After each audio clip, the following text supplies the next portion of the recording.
¿Y si te dijera que algunos de los juegos de terror más perturbadores que has jugado no son ficción, son reales, basados en hechos que pasaron de verdad? Outlast no es solo un manicomio con locos, está basado en un experimento real de la CIA con humanos. Neverending Nightmares no es una historia de miedo, es el trastorno mental real de su creador, convertido en videojuego. Y eso no es lo peor. También hay juegos que recrean psiquiátricos reales, muertes no resueltas y traumas de guerra censurados por ser demasiado explícitos, porque hay juegos que dan miedo y otros que te hacen sentir culpa por seguir jugando. Hoy te voy a mostrar 5 juegos de terror que son tan reales que te harán dudar de si deberías haberlos jugado. Y al final del vídeo te voy a dejar con una pregunta que no te vas a quitar de la cabeza.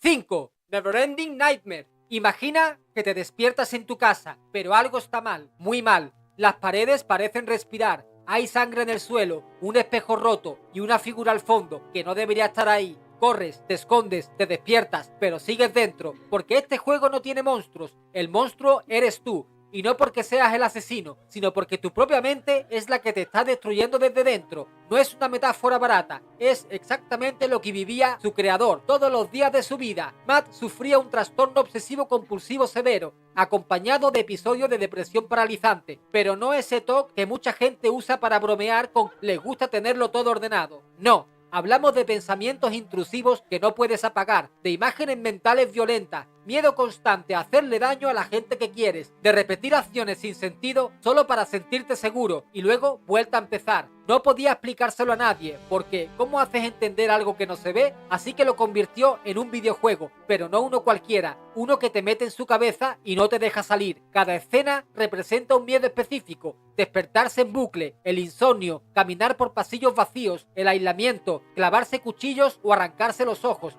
el deseo de que el dolor termine, y cada vez que mueres simplemente vuelves a despertar en la misma cama, con la misma cara vacía. El diseño parece simple, pero eso lo hace peor, porque el horror aquí no está en lo que ves, sino en lo que sientes. Inseguridad, paranoia, tristeza, un vacío que te traga poco a poco. El juego no tiene lógica, los espacios cambian sin aviso, los objetos aparecen y desaparecen, el entorno se distorsiona, como pasa con los pensamientos cuando estás atrapado en tu mente. Matt confesó que crear este juego fue más duro que cualquier proyecto anterior, porque no tenía que inventar nada, solo tenía que mirar dentro de sí mismo y replicar lo que había allí. Era miedo, vergüenza y una oscuridad que no se iba ni cuando cerraba los ojos. Cuando jugaba a mi propio prototipo lloraba, me daba miedo, sentía vergüenza, pero también alivio. Por primera vez alguien más podía ver lo que yo veía. Y por eso Neverending Nightmares no es solo un juego, es un acto de valentía, un grito de ayuda convertido en experiencia jugable. No fue hecho para entretener, fue hecho para sobrevivir y para que tal vez alguien más se sintiera menos solo. No hay jefes finales, no hay armas, no hay solución. Y por eso es tan importante, porque no maquilla la salud mental, solo te muestra la verdad, bucles, oscuridad y miedo, y cuando termina no te dejan en paz. Te deja con una pregunta que da más miedo que cualquier jumpscare. ¿Te imaginas vivir así cada día de tu vida? ¿Te imaginas que todos te digan que estás bien mientras tú estás atrapado en una pesadilla que no se apaga? Nunca se trató de ganar ni de escapar, se trataba de aguantar despierto. 4. Colat. 9 personas entraron en el bosque, nadie volvió. Sus cuerpos aparecieron semanas después, esparcidos por la nieve. Algunos semidesnudos, otros con huesos rotos, uno sin lengua y ninguno con señales claras de lucha. El informe oficial no tiene sentido, la explicación real tampoco, y aún hoy, después de 60 años, nadie sabe qué ocurrió realmente en el paso Dyatlov. Y eso precisamente es lo que lo hace aterrador. Colat no es un juego de terror cualquiera, no hay monstruos que te persigan, no hay sangre en cada esquina, lo que hay es silencio, frío, desorientación y una pregunta constante en tu cabeza: ¿qué demonios pasó aquí? Porque todo lo que ves en el juego, los nombres, el lugar, las fechas, son reales. El paso Dyatlov existe, los excursionistas también, y sus muertes siguen sin explicación. La historia ocurrió en 1959 en los montes Urales en Rusia. 9 alpinistas experimentados salieron a una expedición perfectamente equipados. Todo iba según lo previsto hasta que dejaron de comunicarse. Unas semanas después, los equipos de rescate encontraron su campamento y lo que vieron era digno de una película de terror. Las tiendas estaban rasgadas desde dentro, como si hubieran huido de algo, sin tomarse ni un segundo para abrir la cremallera. Los cuerpos estaban repartidos en el bosque. El informe oficial soviético dijo que murieron por una fuerza desconocida y eso fue todo. Colat te lanza directamente a ese entorno. Nieve, oscuridad, viento, aislamiento. Te pone en los mismos bosques donde murieron. te hacen seguir sus pasos, buscan las pistas, leen los informes y cada vez que crees que te estás acercando a la verdad, la historia se vuelve aún más incomprensible, porque aquí el enemigo no es algo que puedas disparar, es el misterio, la sensación de estar en un lugar que guarda secretos y que no quiere que los descubras. La narrativa del juego mezcla hechos reales con elementos sobrenaturales, pero todo está tan bien integrado, tan sutil, tan frío, que no sabes si estás viendo una leyenda o reviviendo una verdad oculta. Y lo peor es que el juego no da respuestas claras, porque el mundo real tampoco las dio. Hasta hoy, el caso de Atlov sigue abierto. Se han propuesto más de 50 teorías distintas. Avalanchas, experimentos militares, armas sónicas, alienígenas, histeria colectiva, y ninguna termina de encajar. Colad no busca asustarte con gritos, te asusta con el silencio, con la incertidumbre, con la idea de que a veces lo peor no es lo que ves, sino lo que no puedes explicar. Y eso es lo que hace que este juego duela, porque no solo estás jugando una historia basada en hechos reales, estás caminando por los mismos senderos, pisando la misma nieve, siguiendo las mismas huellas de personas que existieron y que murieron por algo que nadie pudo contar. ¿Te imaginas perderte en un lugar donde algo te observa, pero tú no puedes verlo? ¿Te imaginas que las últimas palabras que dejaras en tu diario fueran «todo está mal»? 9 personas entraron en ese bosque y lo que encontraron se lo llevaron a la tumba.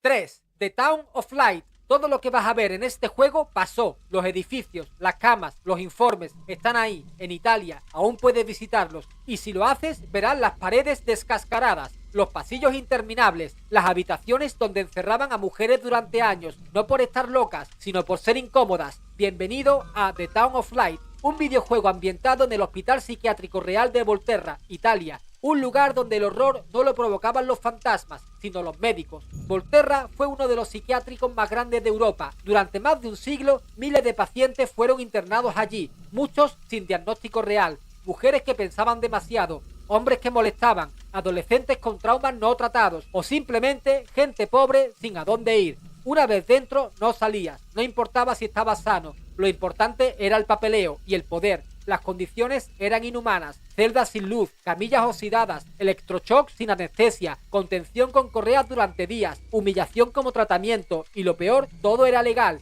El manicomio funcionaba como una institución del Estado y durante décadas nadie lo cuestionó. The Town of Light no tiene enemigos, no hay combates, no hay monstruos. El verdadero horror es caminar por los pasillos y saber que todo lo que ves es real. Las cartas escritas a mano, las notas médicas, las fotos antiguas, todo está basado en documentos auténticos del hospital. La protagonista es ficticia, pero su historia está construida con fragmentos de decenas de pacientes reales.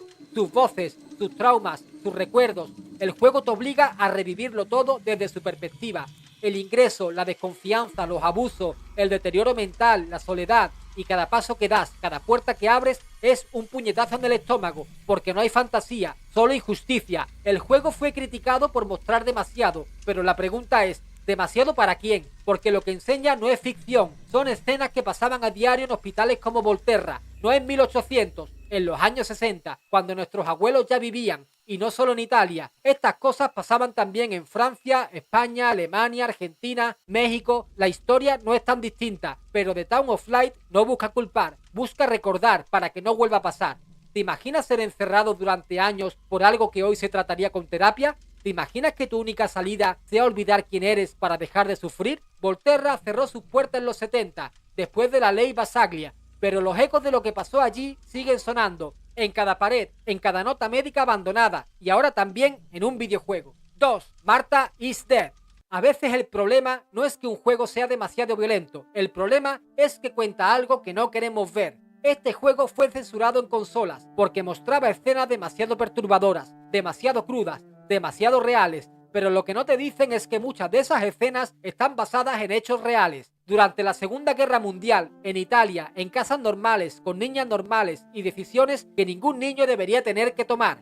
La historia ocurre en Toscana, en 1944. Italia está dividida, el país se ha rendido, pero los nazis aún ocupan el norte. Los partisanos resisten desde los pueblos y en medio de todo esto, una familia vive atrapada entre bandos. La protagonista es la hermana gemela de Marta que ha aparecido muerta, y su madre no es precisamente un modelo de cariño. Lo que parece un drama familiar se convierte en una pesadilla psicológica, en la que la guerra no solo es ruido de fondo, es un trauma que lo contamina todo. Las mentiras, la culpa, el abuso emocional, el silencio, y lo peor es que todo esto está documentado. La historia no es 100% biográfica, pero cada elemento está construido sobre hechos reales. El juego refleja los testimonios de niños italianos que vivieron el conflicto desde dentro, niños que veían cadáveres colgando de los árboles, que escuchaban torturas desde los sótanos, que eran utilizados por un bando o por otro, que crecieron con cicatrices invisibles que nadie trató jamás. La casa, los diarios, la radio, los soldados, todo está construido con documentos históricos. Y sí, algunas escenas del juego muestran mutilaciones, autolesiones o incluso necropsias detalladas,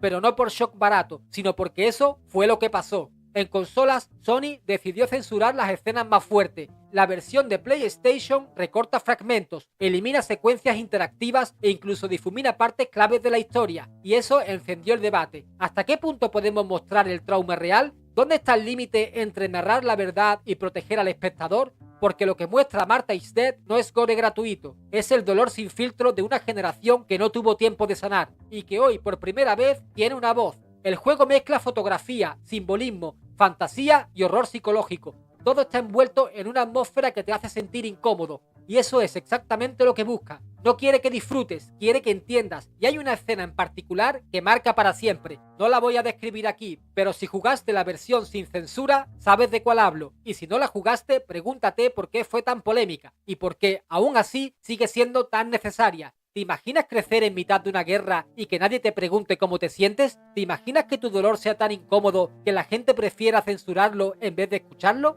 Marta murió en 1944, pero hay muchas más Martas, y lo peor no fue su muerte, lo peor fue que nadie quiso escuchar su historia. 1. Outlast. Podría parecer ficción, pero no lo es. Los experimentos con control mental existieron, fueron reales, y fueron dirigidos por el propio gobierno de los Estados Unidos. Torturas, drogas, privación sensorial, todo a cambio de proteger la seguridad nacional. ¿Te suena esto? Pues es el núcleo real de Outlast, uno de los videojuegos de terror más salvajes y perturbadores de la historia, y también uno de los más reales. A mediados del siglo XX, la CIA lanzó un programa secreto llamado MK Ultra. Su objetivo era simple, crear técnicas de control mental. Para eso utilizaron a personas sin su consentimiento. A muchos los dejaron con daños cerebrales permanentes, a otros ni siquiera les dieron la oportunidad de salir con vida. Este proyecto fue real, fue financiado por el gobierno y se mantuvo en secreto durante años, hasta que en 1975 por error se desclasificaron varios documentos y el mundo se enteró. Todo lo que vemos en Outlast está inspirado en ese horror. El manicomio controlado por una corporación, los experimentos con pacientes vulnerables, los registros manipulados, las grabaciones ocultas y sobre todo el tratamiento del ser humano como un simple sujeto de pruebas. El personaje principal es un periodista que entra a escondidas al psiquiátrico Mount Massive buscando respuestas, pero lo que encuentra no es solo un lugar abandonado, sino una verdad enterrada entre sangre, alucinaciones y cuerpos mutilados. Los enemigos no son demonios, son víctimas, personas rotas, deformadas, trastornadas por años de abuso médico, y lo más aterrador es que muchas de esas prácticas sí ocurrieron en la vida real. Outlast es impactante por lo explícito, pero lo que realmente asusta es saber que no está inventando nada. Mount Massive no existe, pero hay decenas de lugares como ese en la historia real, y algunos siguen funcionando bajo otros nombres. El juego es ficción, pero está basado en los testimonios de víctimas reales, personas que fueron usadas, descartadas y silenciadas. Y lo más perturbador de todo esto, ningún responsable fue condenado, casi todos murieron en paz y el caso se cerró. ¿Te imaginas entrar a un lugar creyendo que vas a encontrar locos y descubrir que los verdaderos monstruos llevaban bata blanca? ¿Te imaginas que lo que más miedo da del juego no es lo que ves en pantalla, sino lo que hay dentro de los archivos del gobierno estadounidense? Esto no es solo un juego de terror, es una reconstrucción, una advertencia y una prueba de que a veces la realidad es mucho más peligrosa que cualquier ficción. Ahora ya lo sabes, estos juegos no son simples historias, son cicatrices, son reconstrucciones de traumas que ocurrieron de verdad, a personas reales en lugares reales. Hay juegos que dan miedo, pero hay otros que te enseñan hasta dónde puede llegar el ser humano cuando se rompe, o cuando rompe a los demás. Y ahora te pregunto a ti, ¿cuál de estas historias te ha impactado más? ¿Cuál no conocías? ¿Y cuál crees que nunca debería haberse convertido en un juego? Y si conoces otro videojuego de terror basado en hechos reales, escríbelo en los comentarios, porque si hay suficientes, haremos una segunda parte.